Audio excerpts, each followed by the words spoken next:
Bonjour Alex, comment ça se passe à Perth alors? Ah, trop bien, trop bien. C'est super stage que vous m'avez trouvé, c'est génial. Ouais. Est-ce que vous pouvez dans un premier temps vous présenter et nous expliquer où vous étudiez?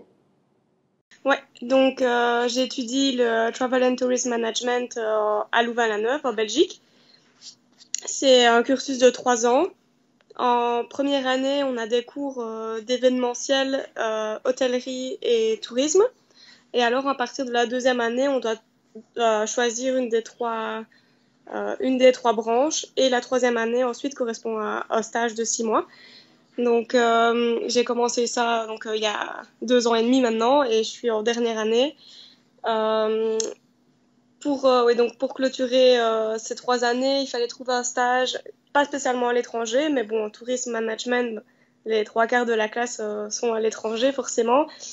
Et voilà, j'ai décidé de partir en Australie, parce qu'on parle beaucoup pour le moment, surtout en cours, etc., des endroits pas spécialement touristiques, ou que les gens cherchent de plus en plus à trouver des endroits pas full de touristes, un peu reculés de tout. Et donc je me suis dit que serait intéressant de venir ici en Australie, qui est un pays extrêmement connu, mais dans un coin qui est pas connu du tout. Donc Perth, c'est pas vraiment, en tout cas par chez nous, c'est pas une ville que les gens connaissent en Australie. Tout le monde connaît la côte est, etc. Donc je me suis dit que pour une première expérience de stage, travailler dans une ville, essayer de la faire connaître au maximum, c'était un super bon choix et je regrette absolument pas. J'adore ces études et voilà, normalement, si tout se passe bien, ici, le 1er mars, j'ai fini mon stage. Et en rentrant, j'ai plus qu'un travail de fin d'année à faire. Et puis ensuite, je serai normalement diplômée. Et on verra par la suite si je pouvais rester ici. Mais bon, ça, c'est un autre sujet. Ouais. Mais ce serait chouette. Vous souhaitez rester en Australie alors? Oui, mais c'est pas possible avec les visas et tout ça. Alors racontez-moi comment s'est passée votre recherche de logement. En fait, c'était déjà tout arrangé parce que mon copain est arrivé ici 6 mois avant moi. Il est venu suivre des cours d'anglais avec EF, avec l'école de langue, pour apprendre l'anglais. Et donc, il était dans une famille d'accueil pendant 3 mois. Et il est resté en contact avec cette famille d'accueil-là, dont les enfants, c'est toujours du bouche à oreille, mais les enfants des parents d'accueil de mon copain avaient des chambres de libre. Et donc, ils nous ont proposé de rester, une fois que j'arrivais, de rester chez la famille. Alors, donc on a trouvé un bon plan, comme ça on est tous les deux ici dans la famille. Mais c'est un très bon plan. Maintenant, si on n'avait pas eu ce plan-là, je pense que c'est vachement facile de trouver aussi. Je suis sur plein de groupes de Français à Pulse ou les étrangers, les Européens à Pulse et tout ça. Il y a énormément de propositions de colocation, d'appartements. C'est vraiment pas dur à trouver ici. Alors est-ce que vous pouvez nous dire ce que vous faites précisément pendant votre stage et quelle mission vous avez? Ouf, il y en a beaucoup. Euh, En fait, ça a directement commencé avec plein de tâches en même temps. C'est ça que j'adore. Il n'y a jamais un moment où on s'ennuie, où on ne fait rien. Et donc, dès le premier jour, euh, j'ai dû m'occuper de tout ce qui était événements. Donc, ça correspond super bien aussi à mes études, vu que j'ai eu des cours d'événementiel en première. Ici, vu que l'agence est une assez petite agence Apple, c'est une des seules agences de voyage. Même si on est basé dans toute l'Australie, Apple, c'est la seule pour le moment. Et, et donc, on essaye de faire beaucoup d'événements pour rencontrer des gens, des backpackers, des étudiants, etc., pour promouvoir notre agence. Donc, ma collègue m'a mise en charge de tout ce qui était événements. Donc, on organise des beach clean-up, on organise des pizza parties, des travel talks. Qu'est-ce qu'on organise aussi on est en train de penser à un volleyball sur la plage, donc tout ça pour rencontrer des gens. On a une student party la semaine prochaine. Et donc, une de mes premières missions, c'est de faire la promotion de tous ces événements-là. Donc, c'est des événements qui ont pour but de rencontrer le plus de jeunes possible. Donc, le prix est très, très petit et on offre on fait toujours des prix, des petits concours, des jeux, etc. Donc, vraiment pour faire plaisir aux jeunes et qui reviennent vers nous par après. Donc le but des événements n'est pas de leur vendre des tours là-bas, on n'en parle même presque pas. C'est vraiment pour les rencontrer. Donc je dois organiser tout ça, créer les posters, essayer de poster les événements sur le plus de groupes Facebook possible, sur les réseaux. Euh, et également les follow-up par après. Donc, à l'événement, j'organise l'événement avec ma collègue, on y participe, puis par après, je dois envoyer des mails de follow-up à tous ceux qui ont participé, envoyer le prix à ceux qui ont gagné un prix durant l'événement, etc. Donc, ça, c'est une des tâches principales, vraiment. Ensuite, bah, en fait, j'ai presque toutes les mêmes tâches que ma collègue. Donc, je book tous les trips possibles que les clients demandent. Ma collègue est toujours à côté de moi, donc maintenant il y en a beaucoup que je sais faire toute seule, mais elle est toujours là au cas où il y en a que je sais pas faire, on le fait à deux.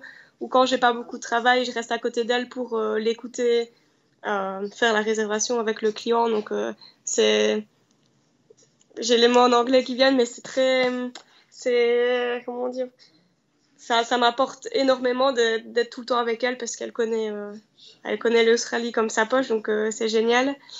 Et j'ai aussi la chance de temps en temps de faire certaines excursions pour pouvoir les promouvoir ensuite. Donc, quand je fais des excursions avec certaines compagnies, ma tâche par après est de faire un post sur les réseaux par rapport à cette compagnie-là en disant pourquoi ce serait cool d'y aller, etc. Donc, c'est vraiment tout ce qui est promotion et puis, ouais, forcément rester disponible pour les clients qui entrent dans le magasin, leur parler des day trips, connaître vraiment tout ce qu'on peut faire en Australie. Et, voilà, tout, tout ce qu'un agent de voyage doit faire.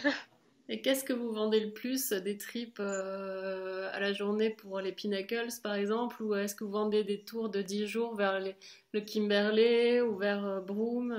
Qu'est-ce Oui, on que... a un peu de tout. Bah, Rottnest Island, on en vend au moins 2-3 par jour, si pas plus. Donc, Rottnest Island, je pense qu'après 3 jours, bah, je l'ai booké déjà toute seule parce qu'on en fait 10 par jour, donc ça va super vite. Tout ce qui est Pinnacle, oui. On essaie de promouvoir du skydive, du whale watching, les tours sur la côte ouest aussi. Donc, on a plusieurs compagnies qui font Perth to Exmouth ou Carigini ou alors to Brome, aller-retour. Bah, jusqu'à Brome, c'est juste aller ou alors Perth, Exmouth, aller-retour. Donc, on doit connaître les différentes compagnies et essayer un peu de cerner le client. Ça, c'est un job un peu social aussi, de devoir cerner le client pour voir quel tour lui irait le mieux. Donc, on a fait beaucoup d'entraînement par rapport à quel tour est pour les familles, quel tour serait plus pour les jeunes, quel tour serait plus pour les aventureux, ceux qui aiment bien l'aventure, etc. Euh, Dans le sud également, on vend plusieurs tours dans le sud. Et ici, on a eu une formation la semaine passée pour la côte Est parce qu'on n'a pas de tour tout prévu pour la côte Est. Donc, quand les gens veulent booker un tour sur la côte Est, on le fait par nous-mêmes. Donc, par rapport à leur date, on planifie le trip au moment même avec eux en plaçant les activités, etc. On peut booker les activités et le transport et les hostels. Donc ça, j'ai toujours besoin de ma collègue pour le faire un peu pour le moment, mais ça va de mieux en mieux parce qu'il y a énormément de trucs à faire sur la côte Est. Donc ouais, pour le moment, où je gère bien, c'est les day trips. C'est ce qu'on demande le plus. On a beaucoup de clients qui arrivent et qui demandent, voilà, je suis sur Perth depuis hier, j'ai une semaine, qu'est-ce qu'on peut faire, jour par jour. Il y a aussi ouais, Margaret River ou Wave Rock. On a plein de tours d'un jour qui sont très faciles à vendre et ils sont géniaux. Donc, c'est ce que les gens recherchent ici. Mais c'est super tout ça. Combien de temps vous avez mis pour trouver un stage? Est-ce que vous pouvez nous raconter comment vous avez trouvé votre stage? J'ai d'abord essayé de trouver par moi-même sur les réseaux, sur Google, par des contacts. J'avais un contact en Australie que j'ai essayé de contacter. Euh, mais mes recherches étaient basées sur Perth, donc c'était plus difficile pour moi parce que j'avais pas un panel de choix devant moi, vu que mon copain était à Perth. Je devais trouver quelque chose à Perth aussi et pas aller à l'autre bout, sinon ça n'aurait pas eu de sens. Et vu que c'est pas une ville très connue non plus, j'ai pas eu spécialement d'aide. Je me suis renseignée auprès du WEP aussi, le World Exchange Program. Je sais pas si vous connaissez aussi, c'est un programme d'échange comme le Rotary, comme EF, qui envoie des étudiants à l'étranger. Et je suis partie il y a 6 ans, 1 an en Californie avec eux. Et maintenant, je travaille bénévolement pour eux en tant que de Web Miles. Et donc, je me suis renseignée aussi auprès d'eux pour voir si les gens connaissaient cette ville-là, s'ils connaissaient des agences. Mais j'ai eu aucun retour de personne par rapport à quelle agence trouver. Donc, je me suis renseignée, c'est tout par rapport à Internet, par rapport à Google. Je me suis renseignée comment trouver un stage à Perth. Et je suis tombée sur le site de Help Stage, qui m'avait l'air très sérieux. Je voyais toutes les annonces, je les ai suivies aussi sur Instagram. Et donc, je voyais toujours les propositions de stage, etc. Donc, ça vend du rêve. Et donc, c'était ma dernière possibilité d'en trouver un, vu que j'arrivais pas à en trouver un par moi-même, bah, voilà, grâce à Google, Internet, et puis vous, forcément, ouais. Une fois que je me suis inscrite avec HelpStage, ça a été super vite en fait, parce qu'on je sais pas si c'est toujours vous qui me proposez les stages, mais j'ai reçu 2 propositions, je me suis inscrite, et la semaine d'après, j'avais une interview par rapport à un stage. J'ai fait l'interview, et puis 2-3 jours après, avant d'avoir eu la première réponse, j'ai eu le deuxième interview pour le stage que je suis en train de faire actuellement. Et, et quelques jours après, celui-ci a été accepté. Donc, je ne sais pas vraiment par rapport au premier, mais ça n'a pas d'importance vu que j'ai réussi à avoir le deuxième. Donc, je pense que depuis que je me suis inscrite sur HelpStage, ça n'a pas duré plus qu'un mois. Quelques semaines. Ça a été super rapide. On va parler des dépenses maintenant. Combien vous dépensez à peu près par mois? Pour le logement, ici, on paye 250 par semaine à 2, donc 125 la semaine chacun. Et sinon, en fait, on a de la chance ici dans cette famille-là, on a tout qui est inclus, donc on doit juste payer le logement, donc tout ce qui est nourriture, linge, électricité, tout ça, c'est inclus. Donc, moi, personnellement, je dépense pas plus que 125 la semaine, donc voilà, à part les quelques activités, je dépense pas beaucoup plus. Et c'est surtout, mon copain travaille et donc gagne beaucoup plus. Et donc c'est souvent lui, c'est sa tâche.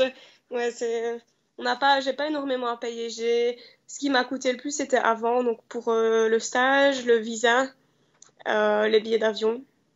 Ça, c'est le pire. Les billets d'avion, ouais. Le billet d'avion et le visa, c'est les 2 choses que j'ai dû payer. Puis... Et au niveau des transports, vous êtes loin du stage? Combien de temps ça me prend plus ou moins 1 heure à y aller. J'habite à 20 minutes à pied de la station. Donc tous les matins, je vais à pied jusqu'à la station. Puis c'est une demi-heure, 35 minutes de train direct. Et puis ensuite 10 minutes jusqu'à mon lieu de stage. Donc on va dire environ 1 heure pour arriver jusque-là. Donc, Quelle différence vous faites entre la culture belge et la culture australienne? Quelle différence vous avez pu noter? Je pense que bah déjà les salaires par rapport, pas moi personnellement vu que c'est un stage, mais ici tout est par semaine, donc que ce soit les salaires ou ce qu'on doit payer, je vais à la salle de sport par exemple, donc ça aussi ça fait partie de mes dépenses et c'est chaque semaine, donc tout ce qui est facture et tout ça c'est par semaine et pas par mois comme en Belgique, donc je trouve ça cool, ça fait du bien toutes les semaines de voir un peu des sous arriver. Et sinon, j'ai l'impression que les gens sont, comment dire, par rapport au travail, chez nous, on change pas de travail, vraiment. On a un travail pour toute la vie, on va dire. On fait des études, on sait ce qu'on veut faire et ensuite on fait ce travail-là toute sa vie. Tandis qu'ici, ils sont plus à faire des petits boulots à gauche, à droite. Même les natifs australiens. Mon copain travaille là où il travaille, il y a beaucoup d'Australiens. Et ben, ils n'ont pas de job fixe non plus, donc c'est beaucoup, on travaille 5 ans là, puis on change, on va peut-être faire une semaine là, un mois là. Et je trouve ça cool aussi, ça, c'est du positif comme du négatif. Mais ils sont beaucoup à vivre le jour aussi. C'est peut-être une question euh, de par rapport au salaire ou par rapport aux maisons ici, je sais pas vraiment, mais ils ont plus l'air de vivre au jour le jour et de déjà d'être heureux de vivre ici. Il n'y a pas d'Australiens qui se plaignent de leur pays, comparé en Belgique où tout le monde veut partir, où tout le monde ne rêve que d'aller à l'étranger. Les Australiens ici sont conscients de la chance qu'ils ont d'être ici, donc ça c'est super chouette aussi. Et ils sont vraiment sympas avec les touristes, avec les backpackers. On voit qu'ils ont l'habitude d'en voir aussi et qu'ils ne sont pas euh, contre le fait que des étrangers viennent tout le temps dans leur pays. Ils sont justement fiers de montrer leur culture et tout ça. Donc, c'est vraiment chouette. Qu'est-ce que vous pensez de la ville de Perth? C'est, c'est super bien. Il y a beaucoup pas tout, de backpackers et tout ça, de gens. C'est vraiment des équipes internationales partout. Chaque fois qu'on va quelque part, on rencontre toujours des Français ou des gens, des Allemands, des Français surtout. Il y a de l'ambiance tout le temps. Les gens sont super ouverts. Donc il y a plein de bars, il y a plein de restaurants. On peut trouver toutes les nationalités. Donc c'est vraiment cool. C'est super facile d'aller d'un endroit à l'autre aussi. Il y a les bus gratuits dans le centre de Perth. Euh, les trains qui sont jusqu'à minuit, 1 heure du matin, tous les quarts d'heure, toutes les demi-heures. Donc les transports est vraiment super facile. Et je dirais peut-être le point négatif, c'est que il y a, il y a beaucoup de sans-abri à Perth qu'on n'a pas vraiment l'habitude. À Bruxelles, on en voit pas mal, mais voilà, souvent dans les grandes villes, on fait pas spécialement attention et tout. Mais ici, c'est quelque chose qui nous a pas, enfin, ouais, un peu choqué, qu'il y en a vraiment beaucoup, des sans-abri ou des gens qui qui sont drogués, tout ça. Il y en a quand même beaucoup à Perth maintenant. Ils sont pas méchants. Ça, c'est juste comparé à la Belgique, à la France. Ce serait que c'est une ville où il y en a pas mal. Mais sinon, Ce serait le seul point négatif alors?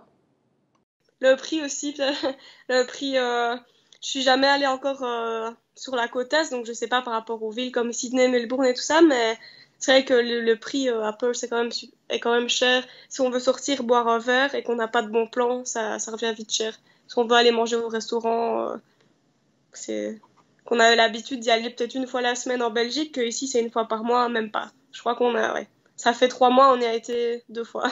Donc ouais, ça revient vite cher. Et pour les transports, est-ce que vous savez combien vous dépensez puisque vous prenez le tram tous les jours pour aller au stage? C'est mon stage qui me rembourse les transports, c'était dans le contrat. Donc je paye pas non plus les transports, mais ça me revient à ça, c'est 5,80 $ aller. Donc ça me revient à 11,60 $ chaque jour. Donc ouais. En une semaine, ça me fait presque 55-60 $. Qu'est-ce que vous faites pendant votre temps libre à Perth? Oh, il y a tellement de choses à faire, c'est super chouette ici. On a aménagé notre voiture à l'arrière pour pouvoir partir plusieurs jours. Donc, on essaye de faire des day trips pendant les week-ends quand on n'a pas beaucoup de temps. Sinon, on a été jusqu'au sud. Donc, chaque week-end, on essaye en fait de visiter une nouvelle région, une nouvelle ville. On a fait un road trip sur la côte ouest aussi. Euh, ouais, on visite en fait. Soit on va en ville, soit on va à la plage. C'est bientôt l'été ici. C'est drôle à dire, mais ouais, il fait super chaud, donc on va à la plage. C'est très rare qu'on reste ici en fait. Il y a toujours quelque chose à faire, que ce soit dans le centre de Perth, où on rencontre beaucoup d'amis aussi sur les groupes Facebook, sur les Français à Perth, etc. On rencontre beaucoup de gens qui veulent aller boire un verre. Ouais, il y a des choses à faire tout le temps. En fait, on pourrait aller tous les week-ends dans le centre de Perth, qu'on trouverait quelque chose de différent à faire. Donc, c'est vraiment chouette. Des dégustations de vin à la Swan Valley. Voilà, toujours quelque chose à faire. Et dans quelques semaines, on compte aller jusqu'à Wave Rock en 2-3 jours. Donc on s'en verra aussi. C'est le Ouais. prochain. Il y a de la route, ouais. Ouais. C'est loin en fait. Ouais. Les distances Bah sont oui, c'est ça. petites. C'est tout. Il y a beaucoup de choses à faire, mais c'est tout est très loin en fait. Donc, si on va aller dans un endroit, il y a toujours minimum 2-3 heures de route à chaque fois, si pas plus. Donc, souvent, ce qu'on fait, on part le vendredi soir, vendredi dans la soirée, et alors on revient dimanche soir. Donc, on a deux bons jours sur place. Il faut faire attention aux kangourous, par contre, quand on conduit la nuit. Ouais, on a eu l'expérience sur la côte ouest. On nous a bien dit ne roulez pas la nuit. Et on voyait bien dès que le coucher de soleil arrivait, on voyait des kangourous partout. Ce serait pas rassurant de rouler. Voilà. Vous comptez faire quoi après votre stage? Vous comptez rester un petit peu en Australie? Je rentre plus ou moins 2 semaines après la fin du stage parce que j'ai des cours en fait. Je suis obligée d'être rentrée pour le fin mars début avril puisque mes cours reprennent et je dois présenter mon travail de fin d'année, passer les quelques examens et tout ça. Donc je suis obligée de rentrer. Maintenant pour après, ouais, j'aurais adoré rester travailler pour eux. Mais c'est pas possible, donc j'essaie d'abord de trouver quelque chose qui ressemble en Belgique pour commencer, puis après aller travailler ailleurs si c'est possible et qui sait créer ma propre agence. Ouais, super. Bon, au jour le jour, ouais, c'est dur de s'imaginer aussi si loin. Ouais. Et votre copain, il fait quoi comme travail? Il était électricien en Belgique depuis 4 ans et ici il fait des petits boulots en fait. Il a eu de la chance jusqu'à présent grâce aux agences, les agences de travail, comment on dit, les job shops et tout ça qui aident les jeunes à trouver des jobs. Il a chaque fois quelque chose toutes les semaines, donc ça peut être dans la préparation en pâture, comme les déménagements ou travailler dans des usines, dans des entreprises, etc. Ça varie en fait. Dès qu'on appelle, enfin, les agences appellent et alors si quelqu'un est dispo, préparer un événement par-ci, par-là. Mais électricien, il y a moyen de se faire sponsoriser, non? Bah, en fait, pour faire des boulots en électricité ici, faut passer certains tests. Enfin, faut passer des brevets aussi, des tickets comme ils disent. Donc, Ah ouais. il peut pas être électricien ici pour le moment. Merci beaucoup, Alix. À bientôt. Pas de problème. Bonne fin de journée. Merci à vous. Au revoir, profitez Bonne bien. journée. Au revoir.